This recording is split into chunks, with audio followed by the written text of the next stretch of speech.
I ain't no Egyptian, I ain't no Muslim, I ain't no Kabbalist, and I definitely ain't no African.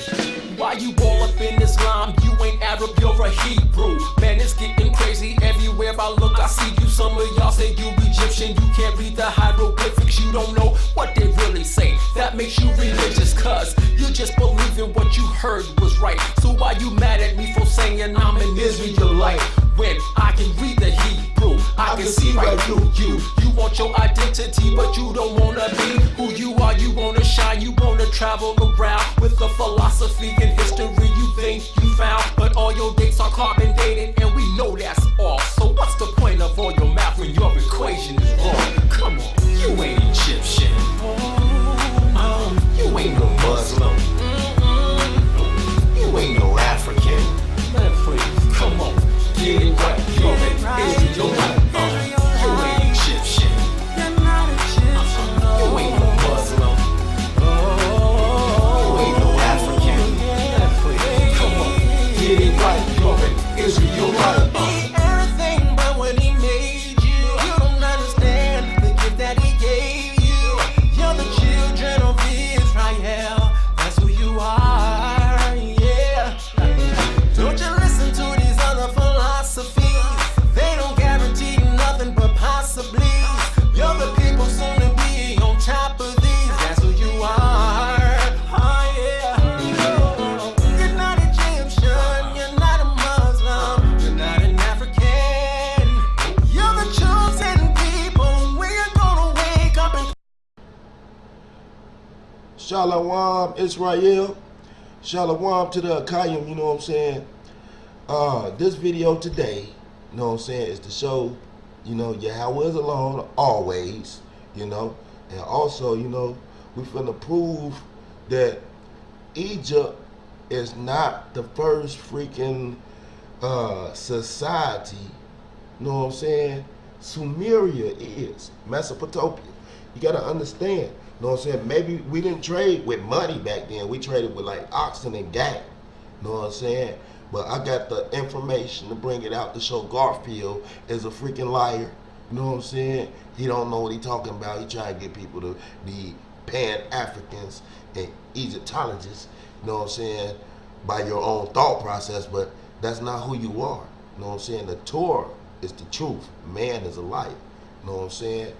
And we finna expose all these deceitful lies this dude, you know what I'm saying, was trying to play games with Judah and the Akayim last night. Every time we get on a topic where we trying to bring out the real, you know, he just over talk or just don't let you in, you know. I got on, he instantly cut me right out, that boy, because, you know what I'm saying, I was going in for blood, man. I wasn't going, you know what I'm saying, because that's what he was doing to the brethren, from what I could see, you know what I'm saying. So, you know what I'm saying, I was going in with that same attitude that he was putting to the brethren, you know what I'm saying, to show, you know what I'm saying, the reproof. I actually had the pages that he was getting his information from, you know what I'm saying, when I was trying to go online and get in the hangouts with the brother. You know what I'm saying? I actually had all the information on my computer that he was looking at. So I know for a fact it was false information. You know what I'm saying? You got to understand, you know, the so-called white man, Edom, he set up, you know what I'm saying, the museums. You know what I'm saying? So how you expect the truth to be in a museum, dude? You know what I'm saying? But this is my opening, you know what I'm saying? So let's get to this video. Shalom. So let me cut you. By the way, this is Judah Natsara. I don't know if I pronounced it properly. He's all the way from Japan, and he's a Hebrew. I don't know if you consider yourself a Hebrew Israelite or you call yourself an Israelite. Nationality-wise, Hebrew. Yeah, that's Israelite. Those flagging Israelites, those dudes look like Parliament Funkadelic. I'm not one of them. All right. Hey, let me ask you this. When you say Israelite as a nationality, Israel as a nation, historically speaking, we can find it between 850 and 800 BC, the Tel Dan Stela, the Mesha Stela. Outside of that, we don't find Israel as a nation in history up until 1940. Now check this out right here. Cushite of Sumer and Akkad by Clyde Winters, Ph.D. Whatever his name is. Controversy surrounding the Cushite and African black origins of the Elamites, Sumerians, Akkadians, and Assyrians is simple and yet complicated. It involves both the racism exhibited toward the African slaves in the Western Hemisphere and Africans generally which led to the idea that Africans had no history, and the need of Julius Apport to make Semites white to accommodate the white ancestry of the European Jews. Alright, so now, you know what I'm saying, I went to the roster line wire, you know what I'm saying, I went there, you know what I'm saying, because I didn't want to use the white man's history, you know what I'm saying. So obviously you can see that the Cushite African black origins of the Elamites, Sumerian, Akkadians, and Assyrians is simple and yet complicated, because you know what I'm saying, it involves the racism exhibited toward the African slaves in the Western Hemisphere and Africans generally, which led to the idea that the Africans had no history. And it's not Africans, because we was the so-called Sumerians or Hebrew Israelites, you know what I'm saying? And the need of Julius Apport to make Semites white. See, they want to make the Semites white people to accommodate for the white ancestry of the European Jews. Remember, you know what I'm saying? Remember, they claim to be the Jews, but they are not. Yet they are the synagogue of Satan.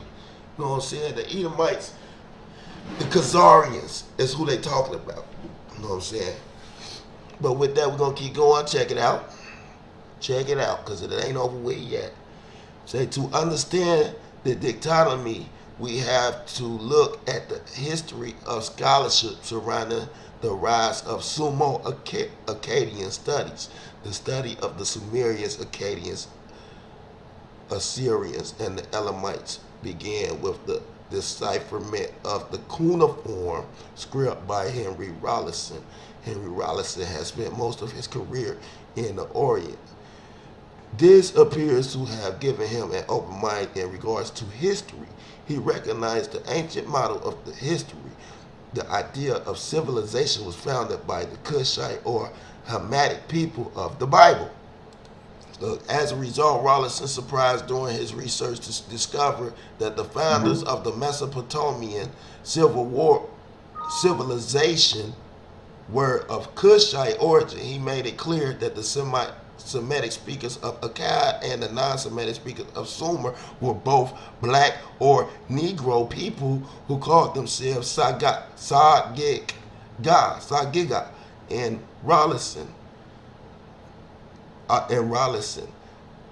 Rawlinson's day, the Sumerian people were recognized as Akkadian or Chaldean, while Semitic-speaking blacks were called Assyrians.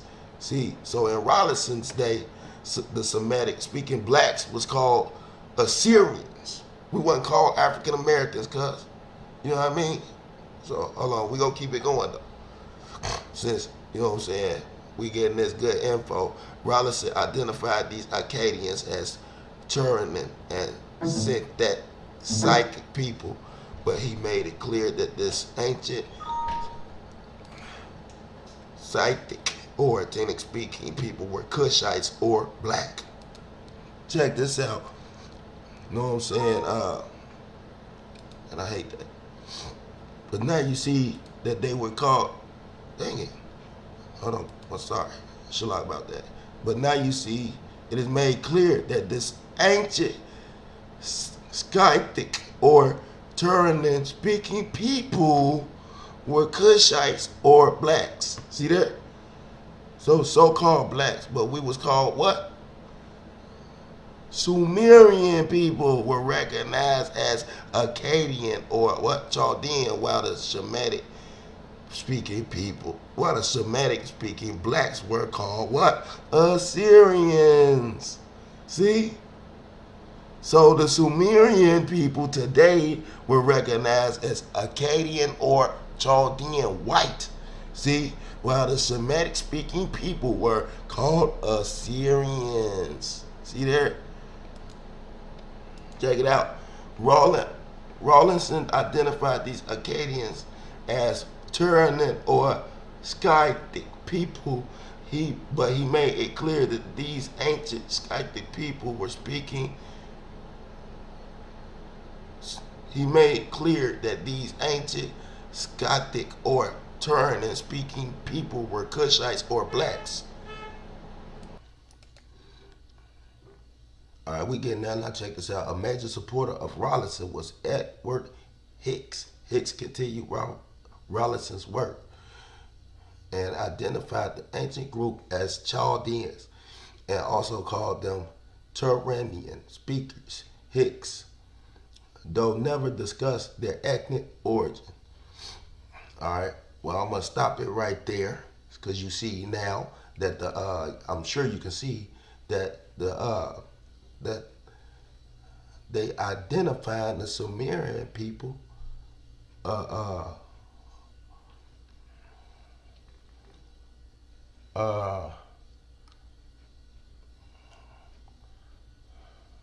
as blacks. You know what I'm saying? So, you know what I'm saying? You see why they switched it up now to try to accommodate for the white European Jews. See? Because they're not Jews, they're Jewish. They're actually the Khazarians.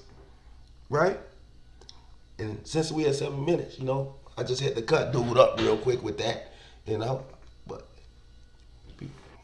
And check it out.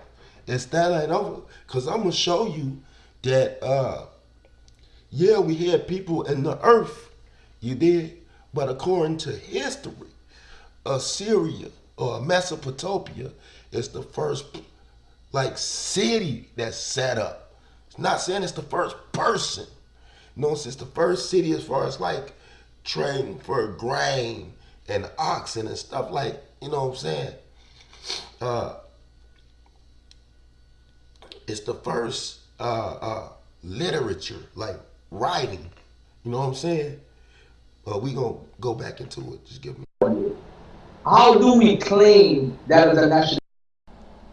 See, we just showed you that the Sumerians was the so-called blacks, so-called Africans. So that's where that claim come from. You know what I mean?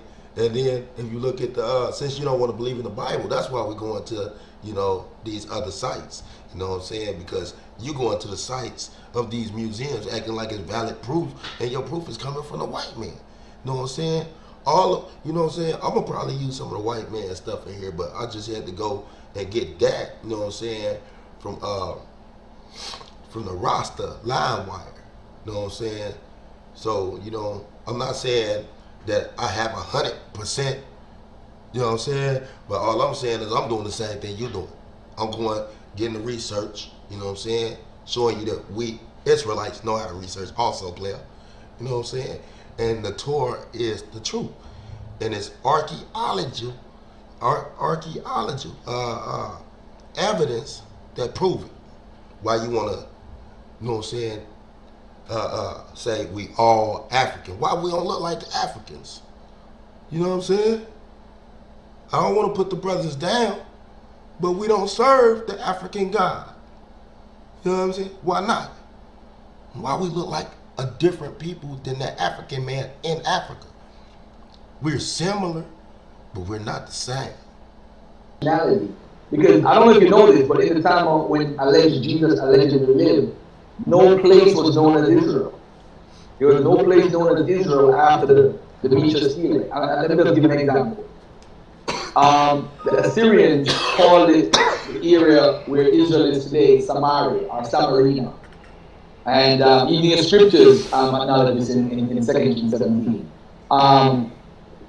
when we look at after the Assyrians, we had the Babylonians. The Babylonians never called where we see Israel today Israel. They also had a name for it, Samaria. I'm talking about northern Israel, by the way, too. All right, because historically we can't really prove there was a southern Israel and southern Israel with Judah. We can't prove it. We know there was a Judah after the 8th century. We could prove that. The place was no doubt about it. The place was there, but as far as name, known by certain names, we don't know it. So I'm saying to you, if I was to accept what you believe, Israelite as a nationality, how could you prove that when the place where Israel is called that, really outside of the biblical scriptures, it was never known as Israel? Outside of 850 BC, 800 BC, you find Samaria, you find it's called Syria Palestine by Herodotus, and it's called Syria Palestine by the Romans again. Then they changed it to Atelia Capitolina in the 2nd century. So I'm asking, how can we claim it as a nationality when there is no nation? Well, I'm gonna answer that for you, Mr. Garfield friend. All right, unless it's Garfield, I don't know who I'm talking to. But check this out. We wasn't called Israelites when we was in Egypt. You know what I'm saying? You gotta realize that the Most High changed Jacob's name to Israel. You know what I'm saying? But when we was in Egypt, we was actually called like Sumerians or Pakistanians. You know what I'm saying? Because the Sumerians and Pakistanians was not the white people at that time. The white man changed history on you, dog. You know what I'm saying? But we're going to read this archaeological evidence. The Israelites and Ramesses. Check this out. When Jacob and his family migrated to Egypt, they were settled in the land of Ramesses. The Bible tells us, in fact, that they became property owners there during their time in Egypt. The Israelites were used as slave laborers to build the city of Ramesses. And when they left after 430 years, they departed from Ramesses. From these references, we can conclude that the Israelites spent the years of the Egyptian sojourn in and around Ramesses. The name, oh snap, hold on. Shalak about that, Shalak.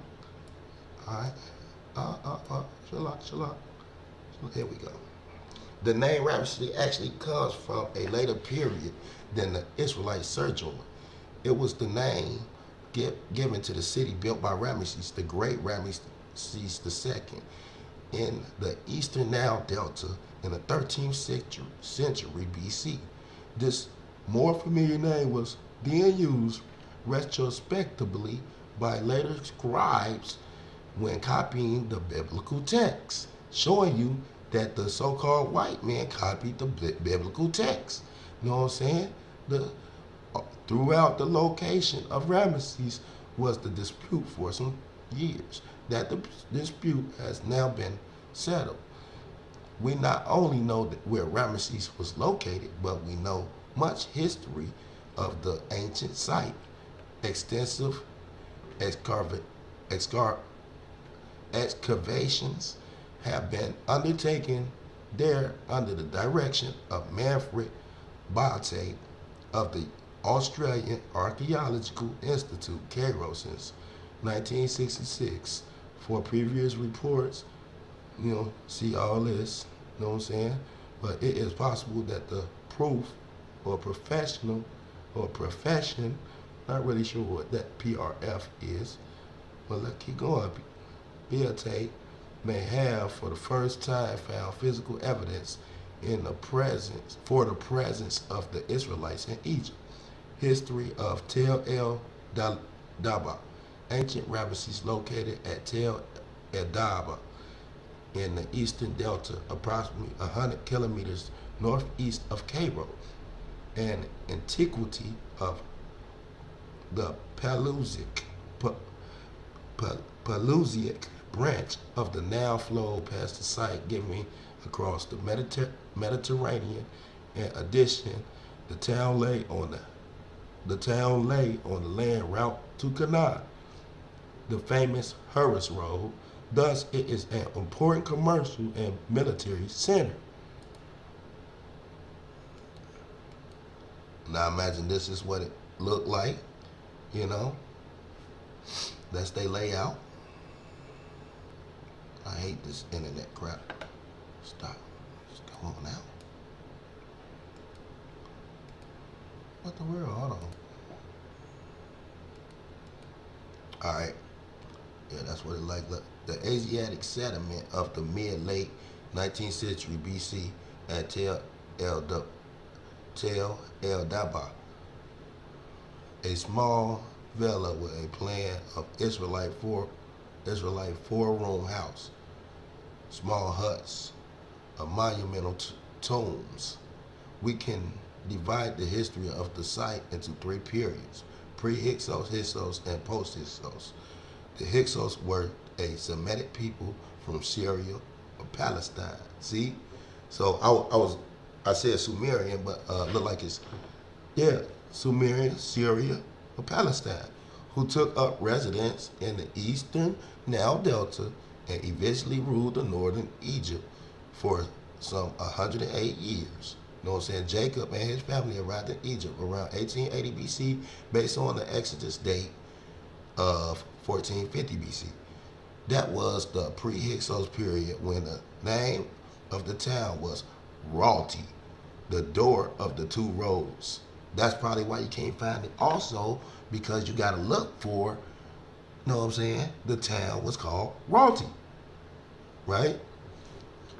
All right, the 14th dynasty, toward the end of the 18th century, the name of the town was changed to Everest, the royal foundation of the district.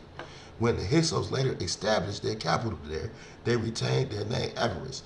And it was probably the Hyksos ruler who forced the Israelites to build the store cities of Pithom, Tel El Mashuda, and Ramesses. You know what I'm saying? Everest. When Ramesses II built the city in the 13th century, in the post-Hyksos period, long after the Israelites had left Egypt, the name was changed to Ramesses. All right? But you can, you know what I'm saying, you can go here and you can read it up if you want to. It's the archaeological evidence, you know what I'm saying? The sons of Jacob, new evidence for the presence of the Israelites in Egypt. You know, you can go right here and get it yourself. All right? It's archaeology showing it. It's proof, evidence. All right? So now you see that the Syrian, Sumerian people, the Palestinian people, was of the African color or black color. Even though we're not black, we're brown. You know what I'm saying? We don't have the features of an African. We don't talk. We don't have the spirit of an African. You know what I'm saying? Why would an African sell another African to Americans, to the European? All right, I'm going to stop it right there and keep it going back to the Garfield video. Years ago, that says Amen-Ra came from India. That's all. Show me Amen-Ra in India before. That's all. I'm going to use logic and compare this. What I tell you, I say, I got you, Garfield, or whoever I'm talking to. You want to know about Amen-Ra, you know what I'm saying? As far as Amen-Ra being in India and in Egypt, you know what I'm saying? Well, check it out. This is what my guy was telling you about. Amen was, see, similarities between Amen-Ra, Amen, and Krishna and Vishnu. Amen is depicted in a blue color with two feathers surmounted on his head crown.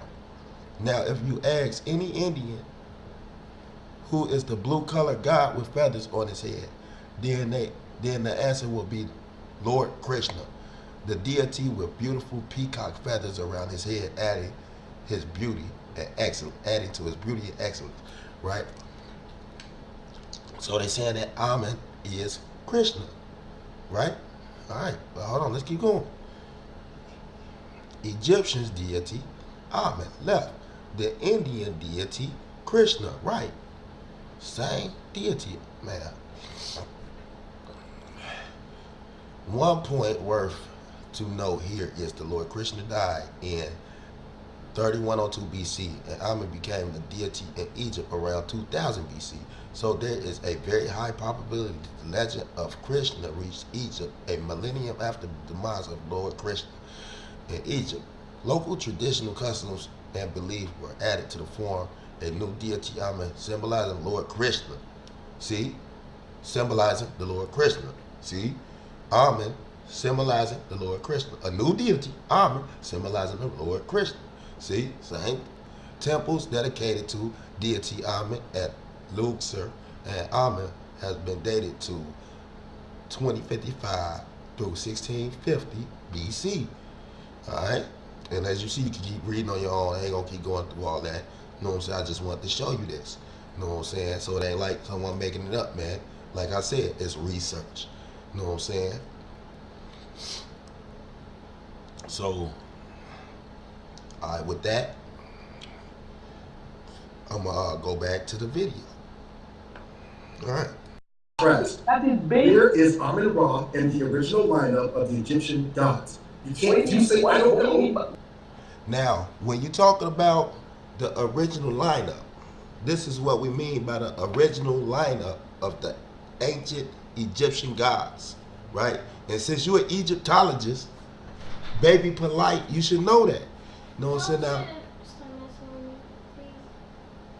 Now here go all the gods of the ancient Egyptian, the ancient Egyptian gods.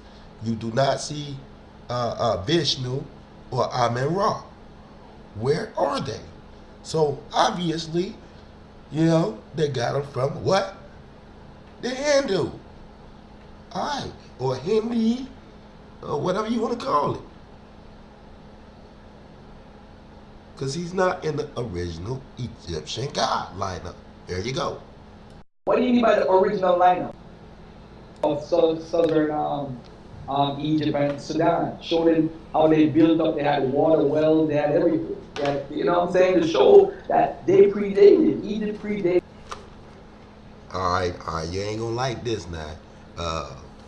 Garfield friends. Check this out. And it's by one of y'all homies, the white man, the Edomite. Look, cuneiform is a system of writing first developed by the ancient Sumerians of Mesopotamia. Do that say Egyptian or Sumerian of Mesopotamia? 3500 through 3000 BCE. It is considered the most significant among the many cultural contributions of the Sumerians and the greatest among those of the Sumerian city of Uruk, which advanced the writing of cuneiform. See, 3200 BCE. The name comes from Latin word cunis, for a wedge, owing to the wedge sharp style of writing, and cuneiform, a carefully cut writing. Where we at? Cuneiform. A carefully cut writing implement known as stylus is pressed into soft clay to produce wedge-like impressions that represent word signs, pictographs, and later phonograms or word concepts, closer to a modern-day understanding of a word. All of the great Mesopotamian civilizations used cuneiform. The Sumerians, Akkadians, Babylonians, Elamites, Hatti, and the Hittites, Assyrians, the Hurrians, and others, until it was abandoned in favor of the alphabetic script at some point after 100 BCE. See, the earliest cuneiform tablets, known as proto-cuneiform, were pictorial, as the subjects they addressed were more concrete and visible. A king, a battle, a flood, but developed in complexity as the subject matter became more intangible to, say, the will of the gods, the quest for immortality. By 3000 BCE, the representations were more simplified, and the strokes of the stylus conveyed word concept honor rather than word signs and honorable men. The written language was further refined through the rebus which isolated the phonemic value of a certain sign so as to express grammatical relationships and syntax to determine meaning. And clarifying this, the scholar Ira Spar writes, a new way of interpreting signs is called the rebus principle. See? Alright? So you see that the earliest form of writing is the cuneiform, which comes from the Sumerians of Mesopotamia. Not the Egyptian, but the Sumerian came up with cuneiform. You know what I'm saying? And who is the Sumerian? Huh? It's the what? So-called black man. So-called African. But it wasn't, they was what? Assyrian. They were, what they call them? Sumerians. No? Syrian. Sumerians. They said Pakistanians. Or so-called black people. So-called African. See? The earliest. Not after the white man switched things up. See what I'm saying? Alright, we're going to go back to the video. In this region. So how is it now, he's not going to accept that, then he's going to bring some Masonic book, and the Masonic book is the truth.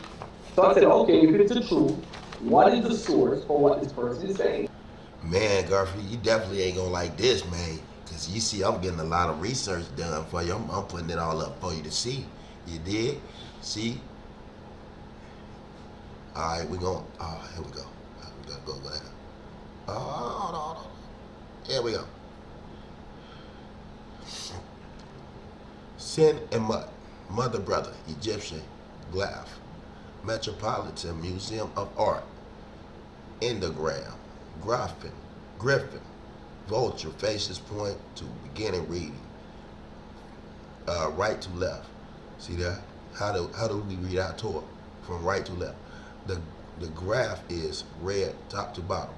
After the deity name is read first. Alright?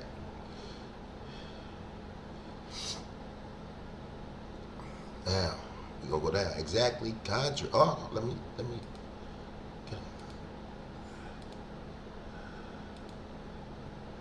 There we go, hold on. Probably a little bit more. No, that's too little. Alright, that'll work. Alright, here we go. Exactly contrary to some superficial amateur commentaries, the translation Mother Brother perfectly corroborates the relationship of the fanatic princess, deity mother figure, Sin and Mut,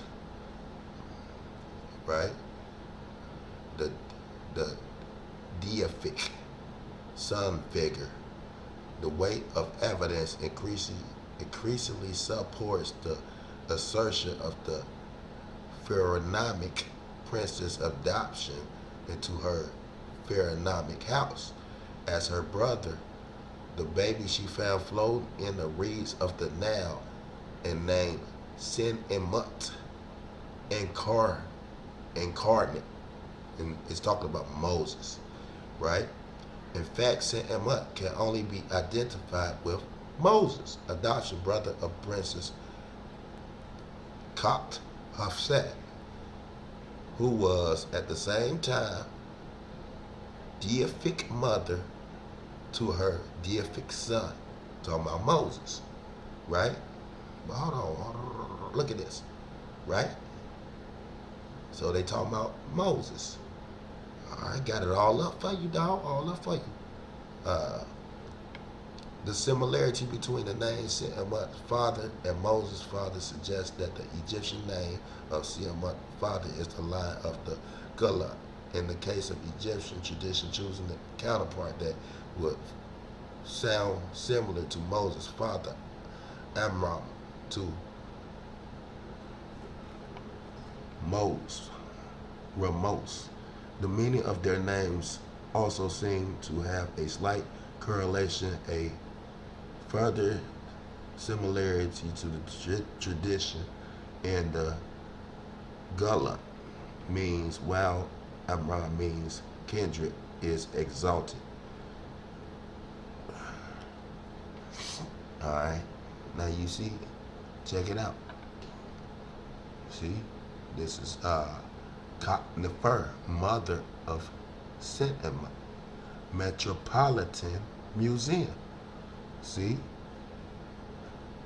Alright, unless important, the fact that we know Moses only by his Egyptian surname demonstrates that he and Yisrael shunned a fanatic family conspicuous, idolatrous prefect. Scholars who associate his name with the Hebrew verb mashah admit that it is unknown origin. It is crystal clear to anyone not driven by an agenda that this was part of his Egyptian name. See that? So this was part of his Egyptian name. So this also proves, you know what I'm saying, Moses, you know what I'm saying, who was an Israelite. You see that? And what was the Israelites? Sumerian, Assyrian, so-called black people, so-called African. But we wasn't white. See what I'm saying? We wasn't white. Look, Israelite, Hebrews, BCE, Lacoste, Assyrian, exile, Saquonab, relief. 2 Jews showing facial features, hair, beard, dress. See? Boom. So it's showing you that the Assyrians are the Hebrew Israelites. Right there, player, in your face. Bring the truth out. And then we go from there.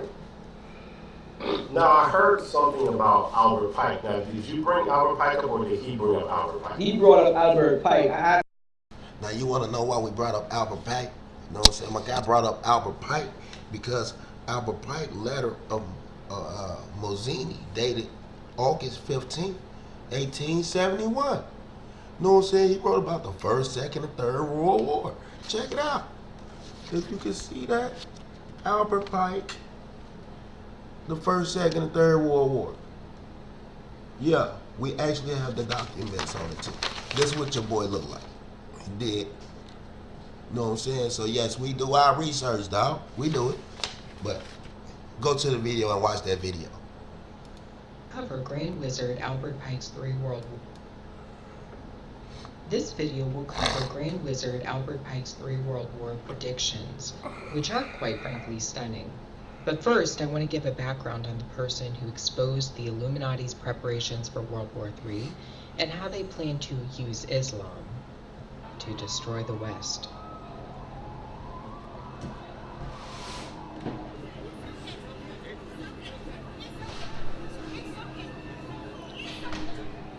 A secret diary was released by a man with information about elitist organizations and the New World Order.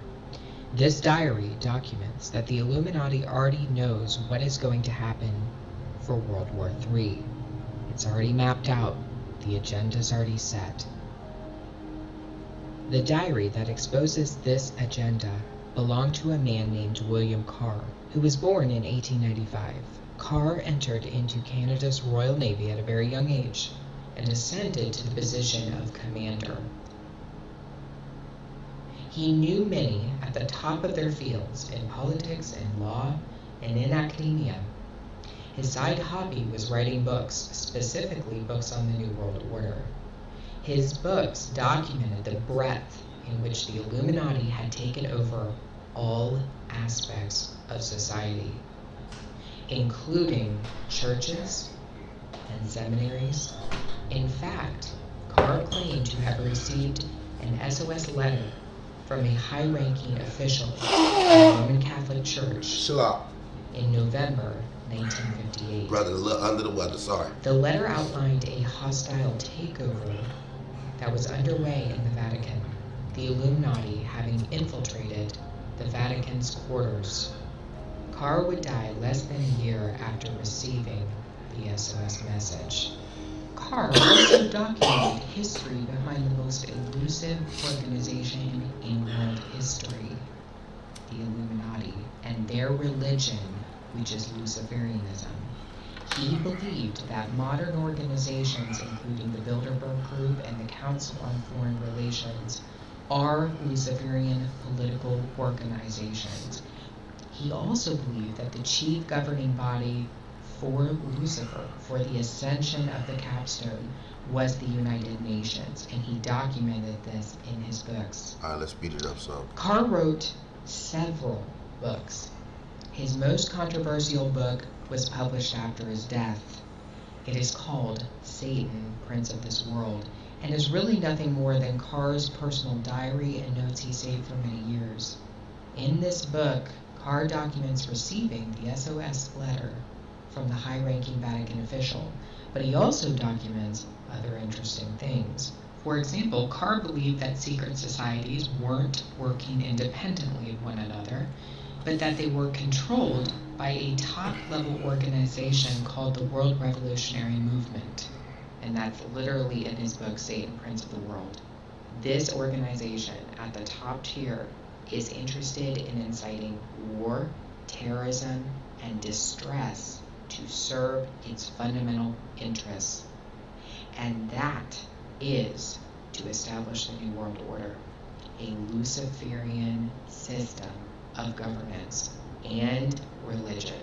Carr speaks at length, channeling and summoning of spirits. William Carr documented that Albert Pike wrote a letter to a friend in 1871 outlining the final and largest of the wars.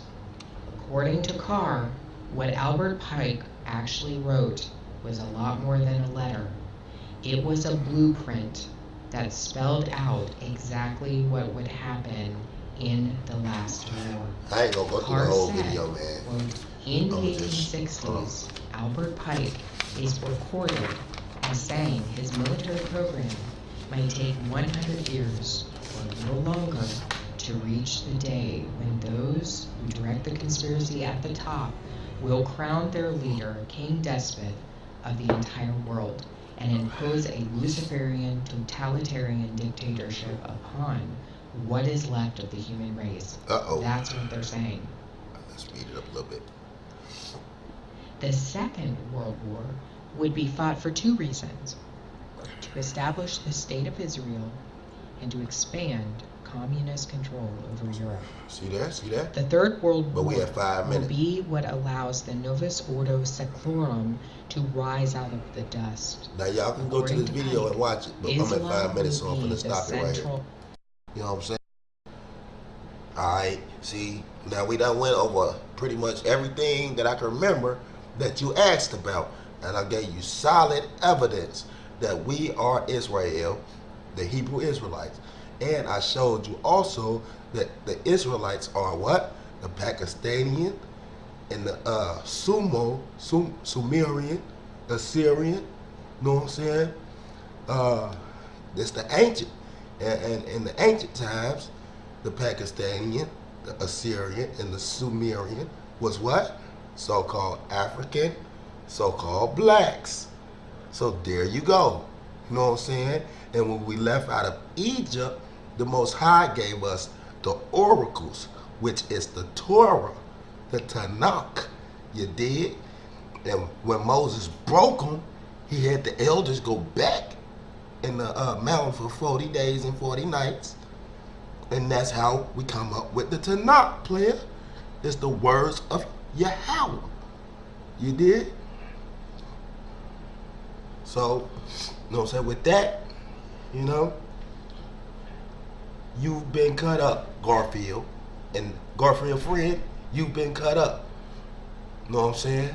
Solid proof, solid evidence. And for the Akayim, we got him. You know what I'm saying? Shalom. Yahawah achad. Since you think you're African, let me ask you this question: why do you feel that way and what gave you that strange impression? You ain't never seen a sign that they care about us. If we're their people, they forgot us, cause they never came, they got us. Listen, we ain't the same, we don't act the same way, we don't got the same spirit, we don't do the same things. Just because we got our skin in common, that don't mean we common. Just because you don't receive it, that your mind out.